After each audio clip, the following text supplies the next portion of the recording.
দেখুন বড়পুর শ্বশুর বাড়িতে আসছি।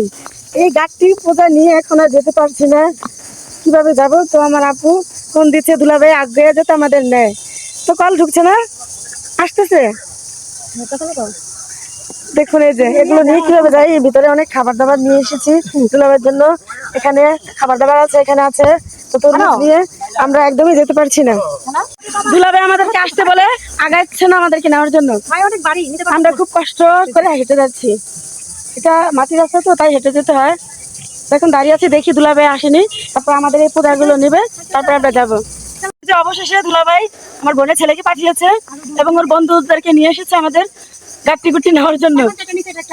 এটা একটু পাতলা, তো আপু নিচে আর ভারীগুলা ওই জোড়া নিয়ে চলে যাচ্ছে। আসছি, নতুন নতুন ভিডিও দেবো দুলাভাইকে নিয়ে, তো সবাই নতুন নতুন ভিডিওর জন্য অপেক্ষায় থাকবেন। টাটা। তো এই যে দুলাভাই আমাদেরকে আগানোর জন্য রাস্তায় এসেছে, তো দুলাভাই হাতে ব্যাগ ধরিয়ে দিলাম।